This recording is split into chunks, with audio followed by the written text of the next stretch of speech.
Welcome to the Jazz Notes podcast. I'm Ben Anderson. I'm Chandler Holt. We are recording this on July 16th. A very happy July to everybody out there. The NBA season is about to slow down, but we are still in the middle of Summer League. Find us on Twitter at Ben's Hoops. Chandler, I saw you had a new Twitter handle. What's your new Twitter handle? C Holt Sports instead of Chandler Holt KSL now. C Holt Sports. And by the way, Chandler's going to be doing a lot of Jazz stuff with us throughout the season. So, I mean, if you've been listening to this podcast now, we've been doing it for a year. Yeah, over a year. Over a year, you know Chandler, but you're going to see even more coverage from Chandler now, specifically with the Jazz. You're still doing a little bit of everything, but a lot of Jazz-specific stuff going into the season, including covering more practices and games and things. So very exciting there. Excited to have a second person to cover the Jazz. It's a big beat. It's a lot of work. And with the radio show I do, I appreciate your ability and willingness to cover it as well. So make sure you follow Chandler on Twitter at C Holt Sports. You can find us on Instagram, TikTok, Threads, Facebook at KSL Sports, and of course read us at KSLSports.com. All right, actually kind of a weird amount of Jazz news. There's actually more here than most days beyond just the Jazz are in the middle of Summer League. So where do we start? Yeah, I feel like we've been without any weekly news for a while now, but a few points to hit. First, the Jazz signed Johnny Juzang to a 4-year, $12 million deal. We were talking about how he ended the season. He sort of proved that he deserves a contract, whether it be in Utah or anywhere else, and the Jazz pulled the trigger. I went back and reread a bunch of my old stories about Johnny Juzang just because, you kind of lose some of the minutia of how everything moved and what his change throughout the season was. And it was kind of funny because after the trade deadline, all the writers got to sit down and talk to Justin Zanuck. And Justin said, well, this gives us an opportunity after trading Ochai and Kelly Olynyk and Simone Fontecchio to open up opportunities for Taylor Hendricks and Bryce Sensabaugh. And then he said Johnny Juzang, and everyone kind of was like, oh, yeah, okay, Johnny Juzang. Yeah. Like, right, this is for Johnny Juzang. And then Juzang was in the rotation. And then he had like a 27-point outing against Golden State and hit 7 threes or something. And it was like, oh, he can actually play a little bit. And then he just kept playing well. And it was not only like, oh, he's deserving of this 2-way contract and maybe he's worth bringing back to a fall camp invite for the Jazz training camp invite. But it was like, oh, how many teams are going to try and compete for Johnny Juzang's services this offseason? Like, that's a not priority free agent, but you're one of these teams now who everyone's over the second apron or first apron and only has the veteran minimum they can offer, and you want a young guy with some upside who can really shoot? Like, Johnny Juzang's a great option. So to get him back at 4 years, $12 million, I would guess it's not all guaranteed. In fact, there's a chance like not even the last 2 years are guaranteed. That's a pretty good deal for a guy who might log a ton of minutes for the Jazz next year. Yeah, like you said, great game against the Warriors late in the season. And then over the last 17 games, 8.5 points, 2 rebounds, 1.3 assists, but the kicker 43% from 3. Yeah, on like 4 attempts. Yeah. Like really high number of attempts. And look, as I watch Summer League, it feels like the only thing that matters is making shots. It's just the only thing that matters in basketball anymore. And it's a little boring. It goes back to Greg Popovich a few years ago saying he doesn't like the modern NBA because all you have to do is check the box score and see who hit more threes. But that is the game they have designed. That is where the league is. And if Johnny Juzang can shoot 4 threes a game and make them at 40%, he's not just an NBA player, he's a good NBA player. He's a valuable NBA player, and he's actually an okay defensive player. He showed some playmaking chops as well. Like, he honestly is in this conversation of young guys in this Jazz roster that could be a major piece going forward, could be a real, not face of the franchise, but Royce O'Neal was the 5th best player on the Jazz for a while. Johnny Juzang could be like the 5th best player on this team for the next half decade or so, at least for the next 4 years of this contract, which, good for him to get that guy undrafted and invest very little in him other than time and development, which is something we can talk about a little bit more, is a major win. Maybe I'm forgetting someone, but I would say Johnny Juzang maybe is the second highest player on the Jazz I would want to shoot a catch-and-shoot 3 behind Larry Markkanen. Markkanen won. I mean, Colin shot so well last year. Maybe I would put Colin Sexton in there. But, yeah, you're probably right. Yeah. Like, as far as just, knockdown shooters, he's going to be that guy. He has a real chance to eat up all of Simone Fontecchio's role from last year. And that was Simone's job, just shoot threes. Next beat of news, keeping it with the young guys. Keontae George, Walker Kessler, and Bryce Sensabaugh are all done with Summer League. Bryce Sensabaugh injured his finger in the Dallas game. It was a extensor tendon tear in his left middle finger. Yeah, that's bad. Yeah. He needs these reps, and he needs to prove that he deserves these reps over Johnny Juzang. Because right now, I would say Johnny Juzang's going to play over Bryce Sensabaugh. Johnny Juzang was better last year than Bryce Sensabaugh was. And I get Bryce was a first-round pick. Look, they've invested in Johnny now. This is not Johnny on a two-way. This is Johnny on a 4-year contract. So you want to see him live up to that and be worth that money. So this is bad for Bryce, and he wasn't particularly good in Summer League. So not getting an opportunity to right that ship and prove that you have whatever value you have is going to be hard for him. Yeah, he'll be reevaluated in 6 weeks. I would say the big thing is the injury's on his left hand, not his right hand. And he can stay in shape. Yes. One of Bryce's whole issues his whole life is going to be how good an NBA shape can you get into, because he's just like a big body player. So he can still get on the treadmill and he can still run, and he's not getting surgery, or maybe he is getting surgery on his finger, but it's not your elbow and then they're like, yeah, you got to rest and you can't do any jostling around. It's just a finger. So that's good for him. He can continue to get into shape, and you can shoot. Yep. You can shoot with your right hand and keep your finger in a splint, but not great news for Bryce. He was somebody who I thought needed to be on the floor. And for Keontae and Walker, they played the 3 games in Salt Lake, but then Jazz decided to pull them going into Las Vegas. Probably Keontae, you ask Keontae to play to encourage all the other guys to be happy to be there, because Keontae was already too good for Summer League last year, and I thought was just fine. You know, he did exactly what you expected. I've said this a couple of times now. It was kind of a lose-lose situation, actually, for Keontae. Like, what could he have done where we would have been like, blow your hair back, Keontae George is here? This is what he did last year. Yep. He can score 30.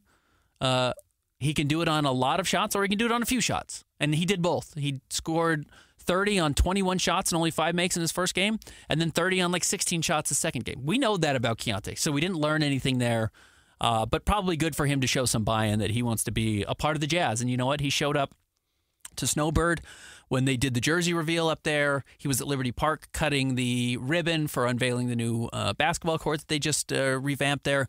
I think I do like that he is taking some ownership of the team, because he's a guy the Jazz really, really believe in. Of all these players the Jazz have, they are quite high on Keontae George, and they really like him. And Will Hardy talks so glowingly about how smart he is and how much he understands what's being asked of him. So I think those are actually really bright green flags for Keontae George, even if he's just kind of a strange dude. And I don't mean strange in a bad way.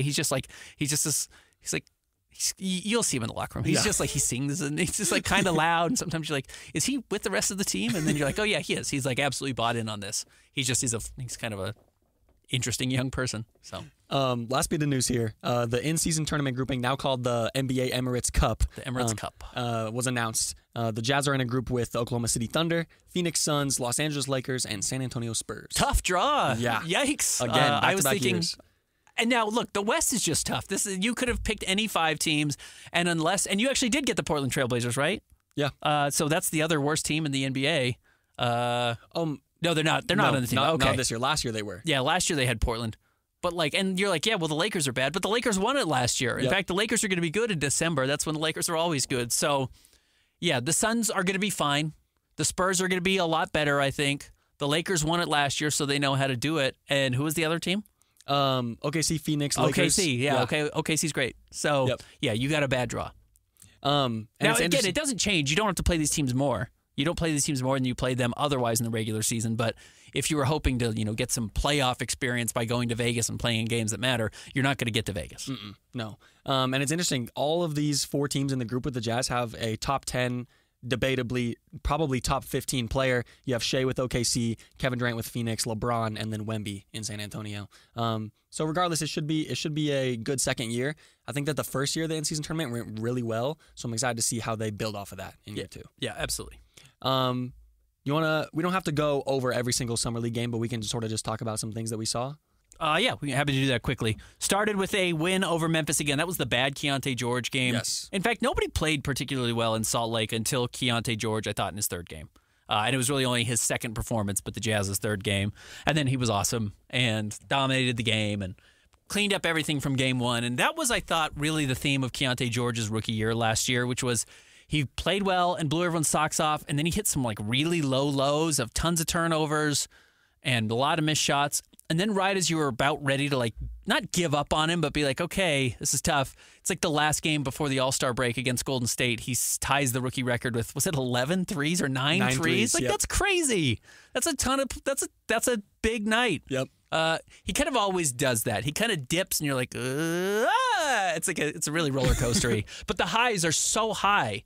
And I think that's what we saw, which was game 1, turnovers, was kind of struggling with Scottie Pippen Jr.'s pressure, taking bad shots. He was 4 of 10 at one point and then finished 1 of 11 in the second half. It was come on. You're better than that. And then The third game, he's like, yeah, I'm better than that. And you're like, oh, right.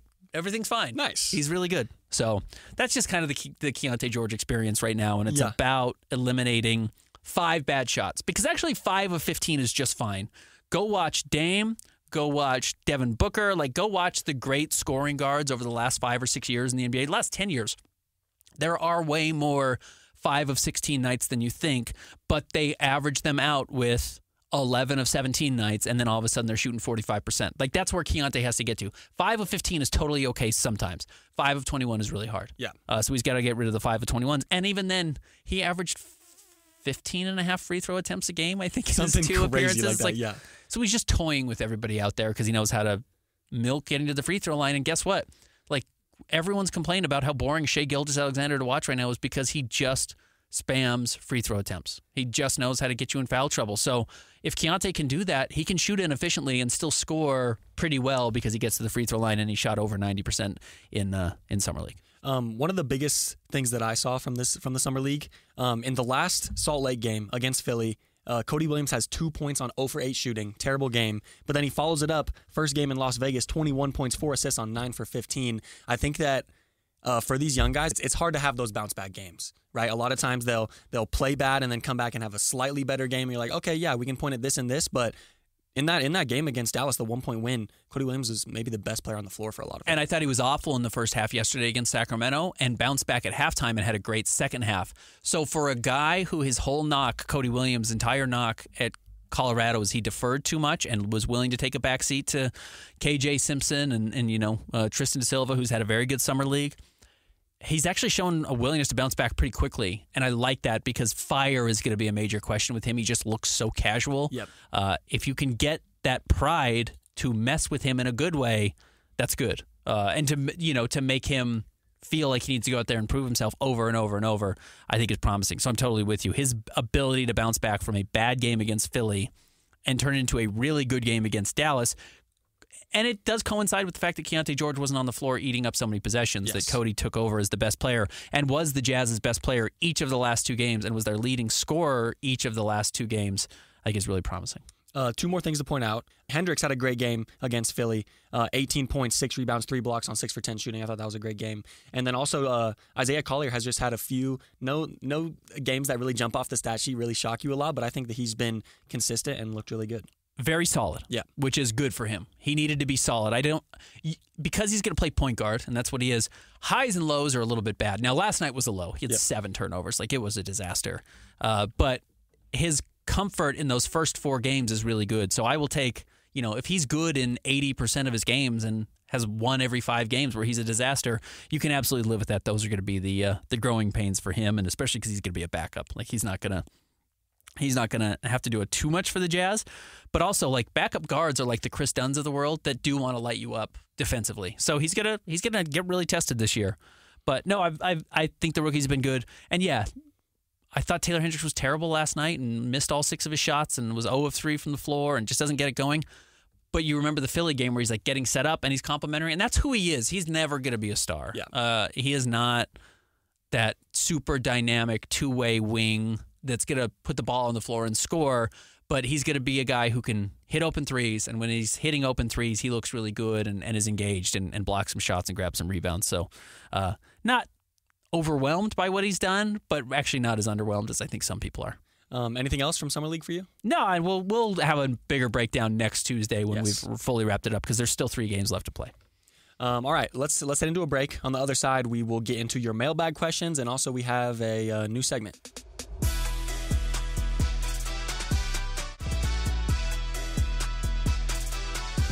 Welcome back to the Jazz Notes podcast. All right, we've got a new segment before we get to the mailbag, which is always my favorite segment of the show. What are we doing? Yes, so I came up with this. Not the best name. Maybe we can come up with a better one later. But quite simply, overreaction or reasonable. I'm going to give you some takes. Okay. And you tell me if you think it's an overreaction or if there's some merit behind it.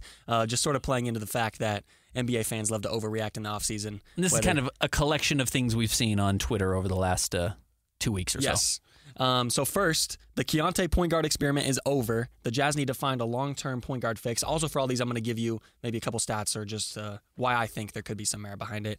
In the Summer League, first game, When Keontae shot terribly, he had 5 turnovers, and then even in his great game against Philly, had 5 turnovers again. And then late last year, ending off the year when the Jazz were sitting a bunch of their players with injury, he just didn't really perform as well as he did earlier in the season with the ball in his hands. What do you think about this team? Reasonable. I don't think he's a point guard. Yeah. I don't think he's the point guard of the future. I think you need a tall point guard to play next to him, which again, it gets weird because I'm a big Colin Sexton fan. I've talked about how good he is, and he's not big. And so Colin Sexton being little and Keontae being little is difficult. Yeah. So it's why I had advocated for Topic quite a bit. Topic is a really pure point guard, and we won't see him for a year at Oklahoma City, but that's kind of his skill set. Is he runs the show. He's got excellent size at 6'5", and would probably alleviate some of those issues. Now, I don't want to get too deep into Topic, but if he can't shoot, then he can't shoot and he can't play. So I think it's reasonable to say the Keontae experiment at pure point guard is over. Now, the NBA doesn't have just the pure point guard, and the shooting guard never touches it. Like even back in the 90s with the Jazz, like Jeff Hornacek did some point guard stuff and averaged 4.5 assists. Keontae George can be that secondary ball handler, 4.5 assist guy, but I think if you're asking him to make like these advanced reads, like you can already see that Isaiah Collier's better at it than he is. Making reads, seeing plays before they happen is not Keontae's strength. If you can just allow Keontae to focus on scoring, making a couple of plays off of just like simple reads, I'm getting double teamed, I'm going to kick it out to you, I think he can be really good. But asking him to like change who he is to be a point guard is too much. I do think that Keontae's best case scenario is sort of like a Devin Booker. Like Devin Booker has played point guard, and even when he plays shooting guard with Chris Paul, whoever his point guard is, he can take the ball up. So I do agree with you there. And Jamal Murray plays a lot of point guard, but also so does Nikola Jokic. Yes. So that really helps. That's the other thing I guess where we shouldn't overreact a little bit on Keontae George is it's not like it's just finding a tall point guard so Colin Sexton can't be the guy. Like, okay, maybe Kyle Filipowski can do a little bit of playmaking, and maybe Cody Williams can do a little bit of playmaking, which has maybe been one of his more promising signs. He's had a couple of 4-assist games. Like, well, if Cody can make plays and Filipowski plays and can make plays and Colin can do enough, then Keontae George is just fine. It's about having enough playmaking in your starting five where Keontae's going to be entrenched for a while. More so than just like, well, who's the guy next to him? It's a bigger conversation than that. Next up, the Jazz should capitalize on any Walker Kessler value while it's there. First of all, the sophomore slump was real for Walker Kessler coming off of a really bad year compared to his rookie year. But then also in Summer League, averages just 7 points a game. Didn't shoot well. Yeah, didn't shoot well. 10.5 rebounds, you like to see that. 3 blocks is good as well. But do you think that the Jazz should trade Walker Kessler sooner than later? Still can't hit free throws, which is concerning. So I don't really think the shot's ever going to develop. But no, this is an overreaction because his value's not going to drop. Because what does he do? He rebounds and he blocks shots. He really just blocks shots. He's not even a great rebounder, but what, he have 15 in his last game? So if he can become a better screener, which has been a huge thing for the Jazz, they want him to set better screens. They've talked about that for a long time. And he did that in Summer League. If he can screen better, continue to grab 8 rebounds, and block 3 shots a game, his value is not going anywhere. Like, he is a very good borderline starting center. He's either one of the best backups if you get him to buy into that role. He's a good backup, or maybe he's one of the 10 worst starters, but he's a starting center, and starting NBA players make $20 million a year, $15 million a year. So no, I actually don't think his value is going to drop that much. So I don't think you need to capitalize on anything, barring an utter collapse. But like, at 7 feet tall with his skill set, he's still going to get these numbers. So I don't think there's any urgency to do anything with him. Next up, this one, you said pulling from Twitter, this one I did see right after Cody Williams' 0-for-8 game against Philly. Isaiah Collier is Utah's best 2024 draft pick. It could turn out that way. I would still bet very heavily on Cody Williams. Yeah. Like, Cody's got all the tools to be really special, and he's already putting them like on tape. It's not... One of the words I used a lot with Cody in the pre-draft process and kind of after the Jazz picked him was theoretical. Mm-hmm. Like, there's so much of like, well, he's 6'9", and he can dribble, and he can finish at the rim, and he can shoot.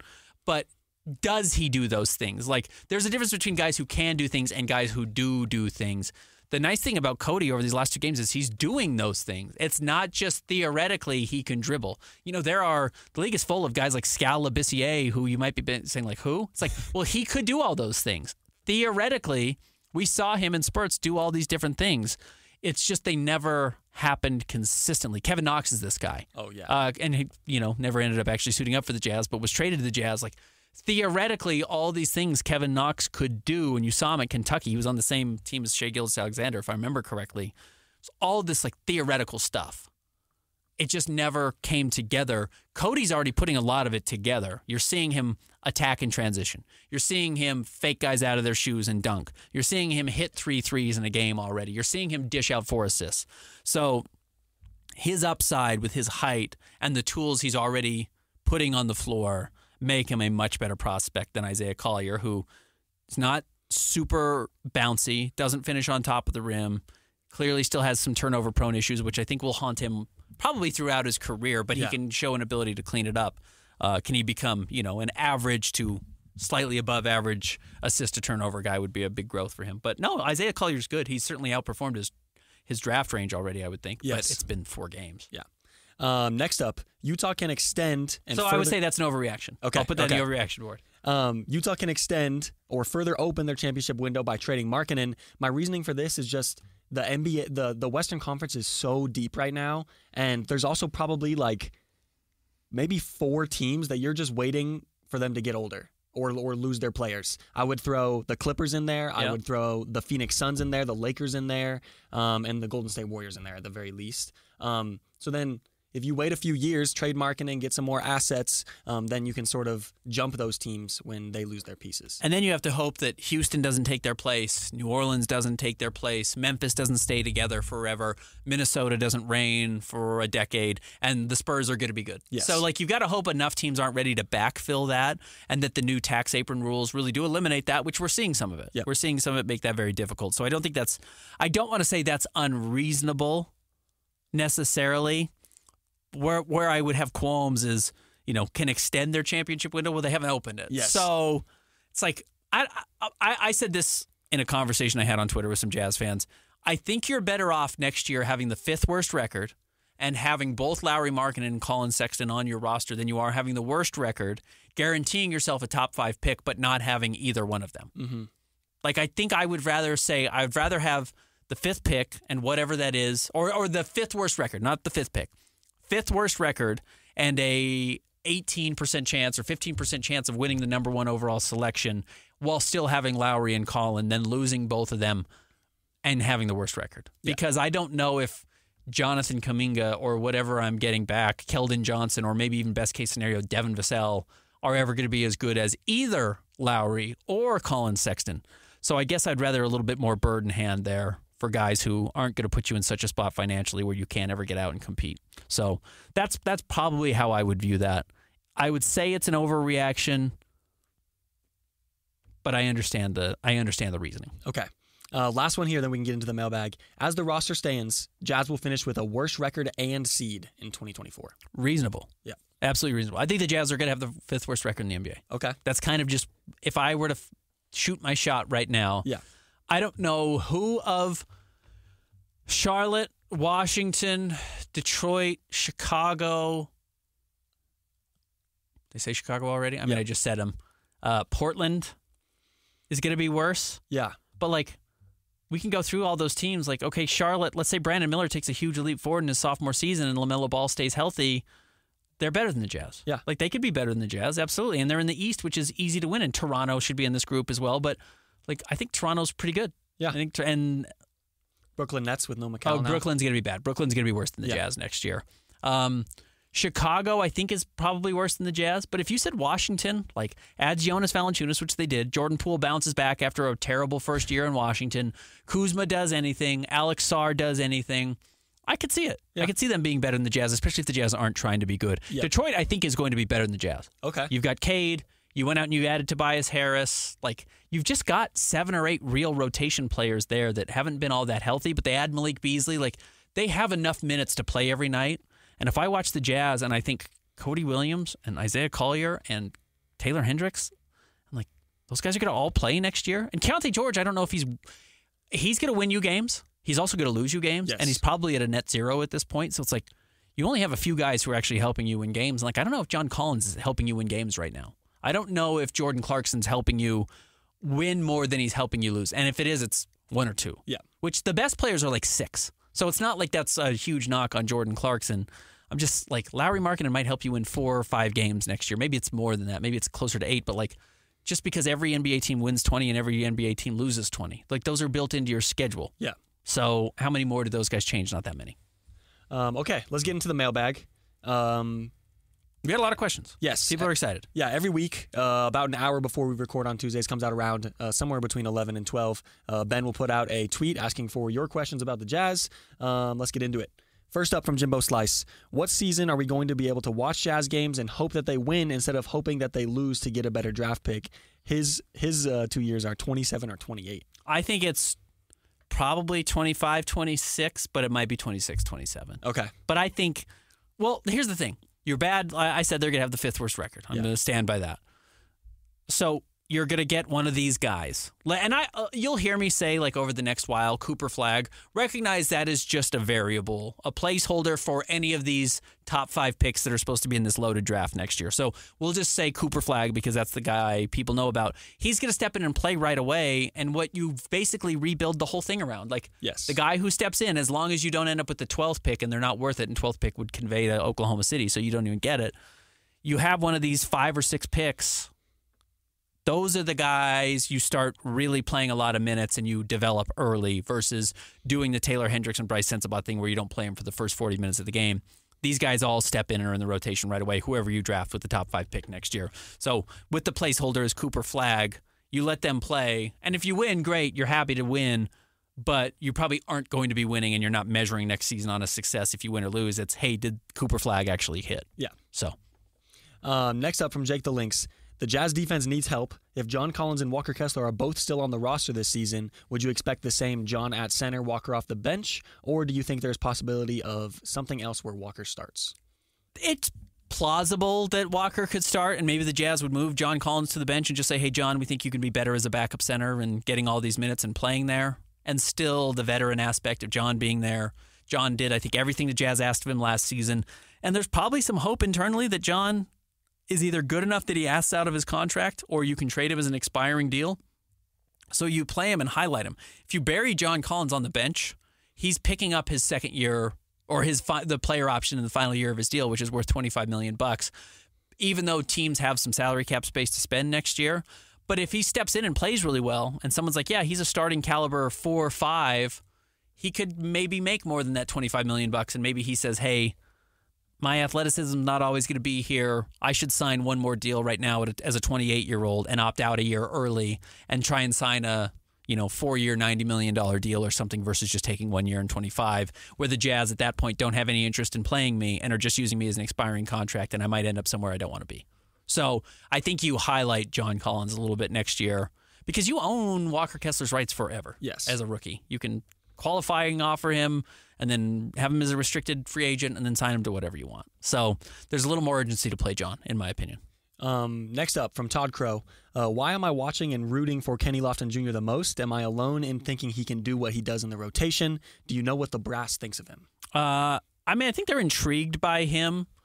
There is the danger of, like, he needs the ball to be good. Yes. And it's like, why would you ever give him the ball? What's his best skill as a passer? Well, I would say, okay, I'd rather Isaiah Collier get those reps running the offense right now than Kenny Lofton Jr., or even Kyle Filipowski getting those reps than Kenny Lofton Jr. And, okay, he can do some stuff in the post. Well, so can Filipowski. Or, maybe you can teach Lowry to play a little bit more in the post. Like, the problem is all the things I like about Kenneth Lofton Jr., I would probably rather those responsibilities be on one of the other young players. And that's just hard.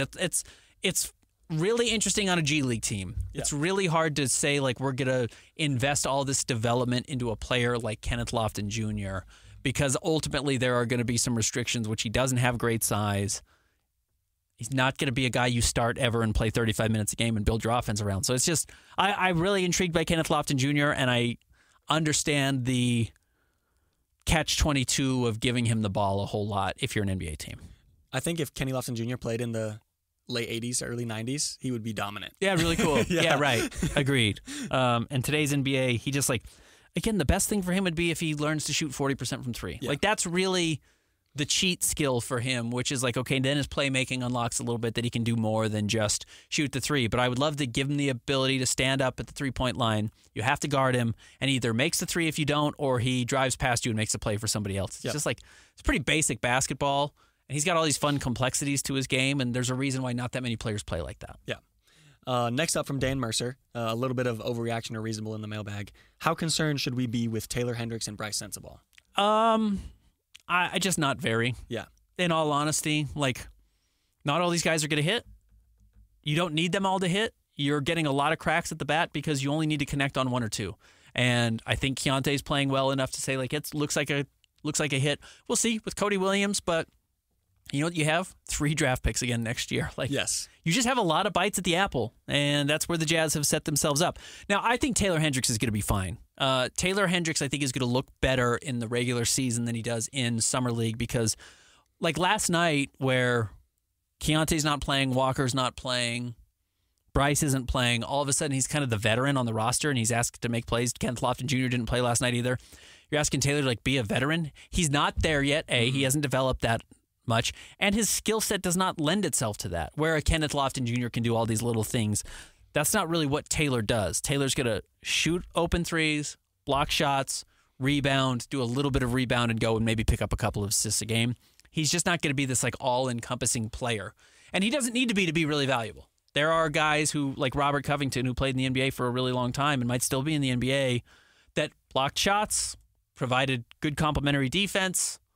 Maybe some possessions they can be the go-to guy defensively on other wings, but just give you some different looks and then hit threes. Like that, there's a lot of value in that. Personally, I will never overreact strictly from Summer League performances.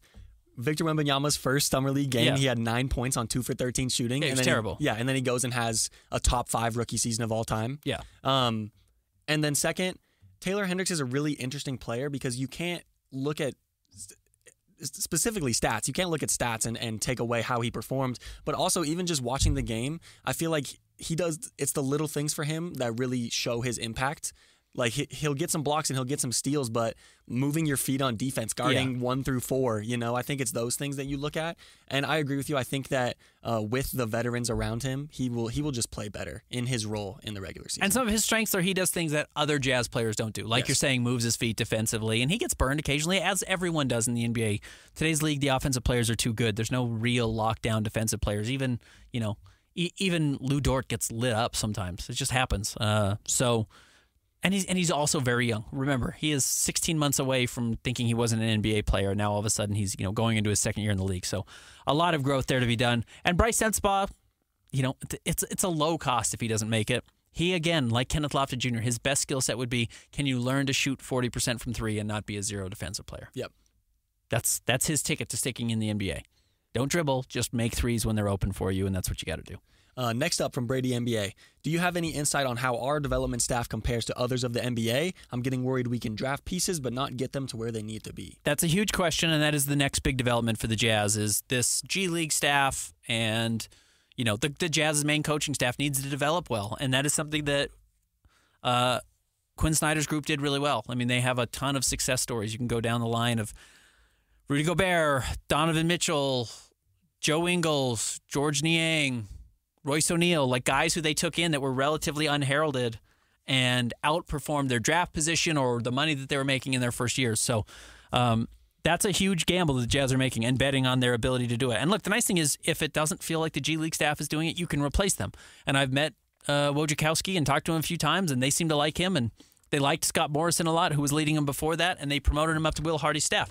And look, if it doesn't work out, you can replace Will Hardy's staff. And Will Hardy, they replace coaches in the NBA all the time, and I'm not saying that's where the Jazz should be. I think Will Hardy's a good coach, but that part of it you can continue to change in and out. But yes, the Jazz are bringing in they've got 7 players who have been on the team, or 8 players if you count Johnny Juzang, who have been on the team for 2 seasons or fewer now, going into Johnny Juzang and Walker Kessler's 3rd year.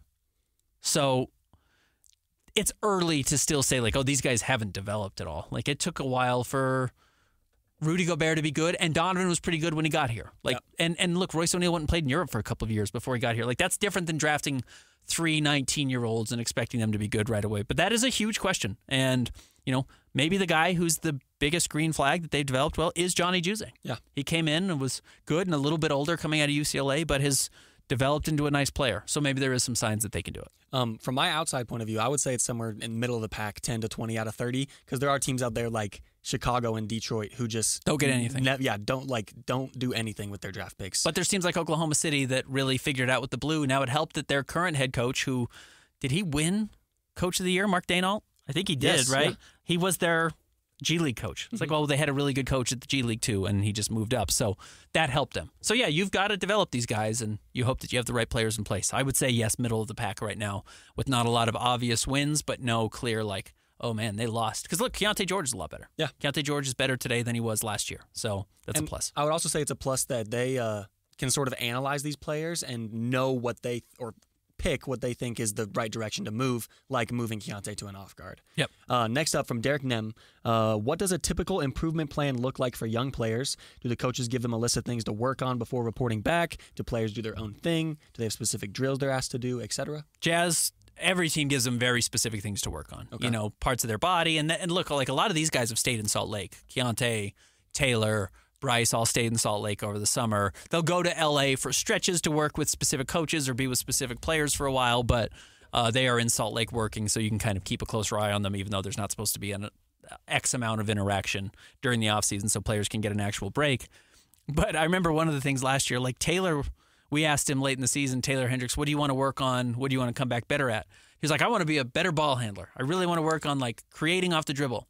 And Will Hardy was like, I want you to hit threes when they're open, and I want you to play defense.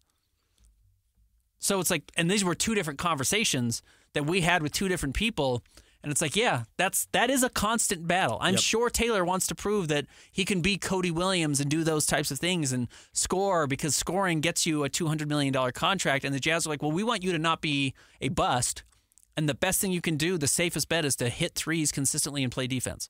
So I think there is always a give and take there. And it's like, yeah, if you can do those things, fine. But really what matters to us is you doing these kind of boring things. And I think that's actually been one of the issues with Walker Kessler as well, where Walker probably wanted to be more of a three-point shooter, wanted to be more of an offensive player, and the Jazz were like, why don't you set screens really good?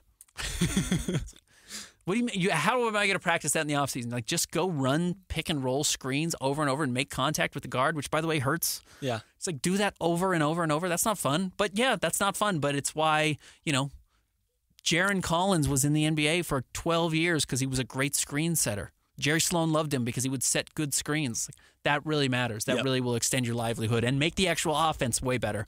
So do that. So, yes, it's a constant battle, but teams have very specific plans they want you to work on. Next up from Dujin, if you were running the Jazz, what's the minimum offer from Golden State you would accept for Lowry? One thing here, you can talk about the actual package. I would rather have, if I were the Jazz, Kuminga than both Moses Moody and Podziemski. Yeah. Okay. Jazz have a lot of guards. Podziemski does shoot. Kuminga doesn't shoot that well. That is my big concern with Jonathan Kuminga, where if you love him, he's got to shoot. And I'll pull up his game logs really quick, and because he had that explosion where Steve Kerr wasn't playing him and didn't seem to believe in him, and he has a really good game. I think it was against Denver, and then they bench him in the fourth quarter, and they lose a game, and Jonathan Kuminga's like, trade me. Yeah. You're not using me. You don't care about me.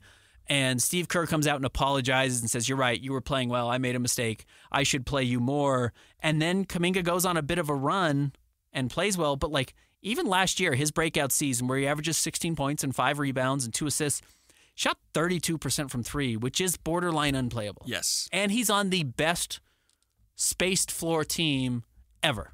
Like, he was still next to Clay. He was still playing next to Steph. And he has a guy in Draymond Green who can find him for open shots. And he still didn't shoot that well. So, like, do you believe he's ever going to be a great shooter? I don't know. Here, I'll pull up his game log. I'll take off the last game of the season where he didn't. He only played 23 minutes against the Jazz and missed all 4 of his shots. We'll see if I can get this to load at Basketball Reference. Like, I don't know if he even ever really had that, like, hot streak of shooting. And while I get the excitement behind him as a 21-year-old who averaged 16 and 5 and is a much better defensive player than a Lauri Markkanen is at this point in his career and could have some offensive upside, if he doesn't shoot, it's really going to be hard for him. Yes. And he's like a low 3-point attempt guy. Like, you can go up and down his game log. It's like 2 attempts, 1 attempt, 3 attempts. Every once in a while he'll have 4, but he doesn't shoot it a lot. So I think in that sense I understand why a lot of the reports have come out and said it's like the Jazz are really in on getting Brandon Podziemski back in this deal if this deal gets done, that Podziemski has actually really been more one of the starting points than just Jonathan Kuminga. Yeah. Shams reported that the Warriors offered Moses Moody and a bunch of picks, and the Jazz asked for both Kuminga and AirPods in the trade. So. He averaged, sorry, this just pulled up, over a 37-game stretch. He started 30 of these. Kuminga kind of really got going. 19 points, 5.5 rebounds, 2.5 assists, shot 55% from the floor and 38% from three, which is a very respectable number. Again, the problem is he's only taking 2 a game. Yeah. So you're replacing Lowry, who, Lowry's at like 7 a game? 7 threes a game, and really knocks him down at 40%. It was just under last year. Like, Lauri Markkanen is still a much better player than Jonathan Kuminga. And I get that Lowry's 27 and Kuminga's 21, so you're opening that window for 6 more years before they get to that point. You're trying to draw comparisons to them, but Lowry was taking 8 threes a game at 40%, like elite shooter. And the only thing, as we've talked about a lot in this podcast already, that matters is shooting in the NBA, and he does it as well as anybody and is unguardable. So, I'd probably just hold on to him. Like, I totally get why the Jazz aren't thirsting to make this deal. Fine, have Lowry for 5 more years. Extend him and sign him to a 4-year deal and have him locked up for 5 seasons and just figure out what you can put around him versus hoping that Jonathan Kuminga evolves into this theoretical, full, well-rounded offensive player. And maybe he does. But also it's Brandon Podziemski's good. I like him. I like Keontae George too. And I might like Isaiah Collier a lot. And I get why that can't miss offer hasn't laid itself out there yet. And, the Golden State doesn't have the Godfather offer with picks. They just they actually don't. They don't have 4 picks and Jonathan Kuminga and all the swaps and Podziemski, whereas you just can't say no to it. They just aren't quite there. That trade package is not as good as what you got for Donovan Mitchell. Now, Lauri Markkanen's probably not as good as Donovan Mitchell, but we're seeing fewer of those trades. So because those trades are fewer and further between now than they've ever been, you can ask for more. And I'm just not sure I've seen it. I would say that the biggest part, I agree that the Warriors don't have an OKC or Jazz level of picks to just throw at you for Lauri Markkanen. But I would say the biggest positive there is that Steph Curry is 36, and in all likelihood, the post-Steph Curry Warriors era is going to be dreadful. If you own all their picks, they're going to be dreadful. Yeah.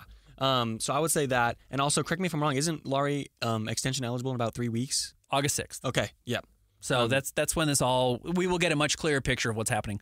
By the way, and I've said this last week and ended up getting aggregated by some Spurs fans, and they misaggregated me.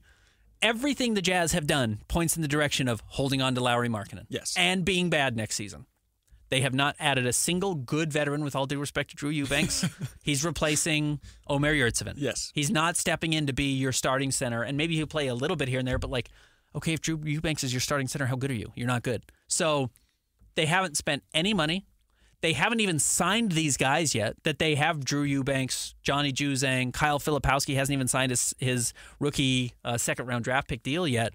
Jazz are maintaining total cap flexibility. They haven't brought in anybody to get better next season, and they were awful last year to end the year, so they're going to be awful again next year. And they're not trading Lauri Markkanen, or at least they haven't, and they're saving all this cap space to re-sign him. Yep. So what are they doing? They're going to re-sign him, and they're going to be bad. That's the plan. It is. Other than them saying it, everything they're doing is showing that that's what the plan is. Yes. They just haven't said it out loud. And even then, they've kind of said it out loud. Justin Zanuck has told us several times the Jazz plan to re-sign Lauri Markkanen. That was well discussed all last year. They love him. They want to bring him back. They want to build around him. I believe them.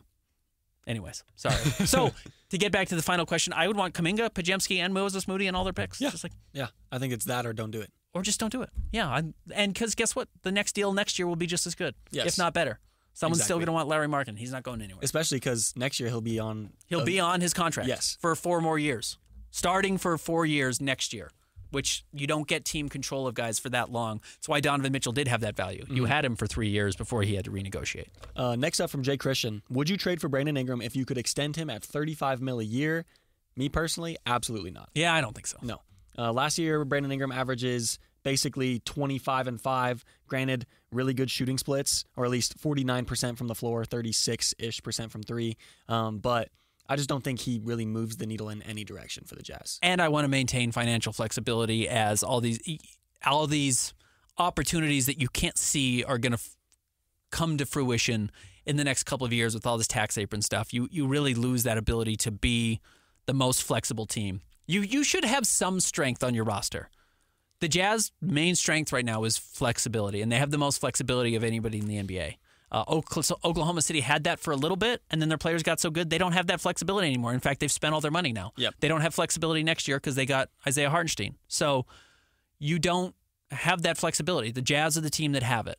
Detroit lost it by signing Tobias Harris to a crazy contract. Philly had it, but they signed all their players, including Paul George, and now they don't have it anymore. They gave Tyrese Maxey his contract. They don't have it.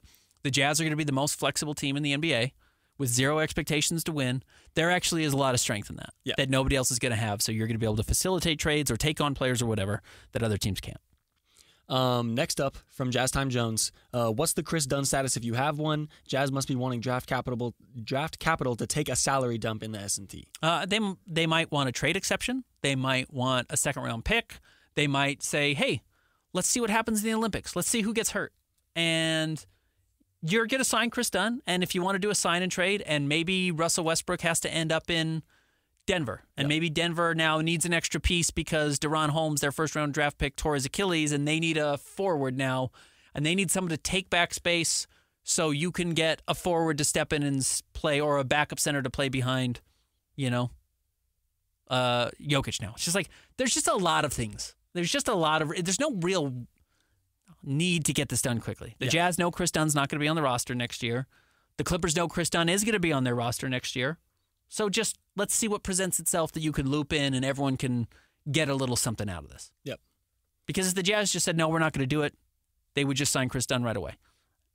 But they clearly want to get something out of it. Or the Clippers are saying, hey, we're trying to work out a trade where we get rid of Russell Westbrook without having to eat his $4 million by just waiving him, and then Denver signs him. It's like there's just a lot of moving pieces, so wait a couple of weeks and see what happens. It's just not urgent, and it doesn't matter that much. Jazz aren't going to get some big coup back for Chris Dunn. He basically signed a minimum deal, it sounds like, with the Clippers. Last question here from Sammy Paradise, and it's an interesting one. If the Lowry trade talks dissolve, could you see the Jazz using him to trade up in next year's draft to get Cooper Flagg if the right team were to get the number one pick? I think that, first of all, trading an all-star for a number one pick sounds crazy, just the idea of it. But second, I feel like it would have to be the perfect scenario for that to happen. I think a team who was not anywhere expected to jump up, like the Atlanta Hawks for for Reza Shea, or the Pelicans for Zion. It would have to be a situation like that for a team that's looking to win sooner rather than later. And even then, why not take on Cooper Flagg? If you're the Spurs or something like that. So we have had this exact situation with an exact player like Cooper Flagg. And it was when the Cleveland Cavaliers won the number one overall pick for Andrew Wiggins.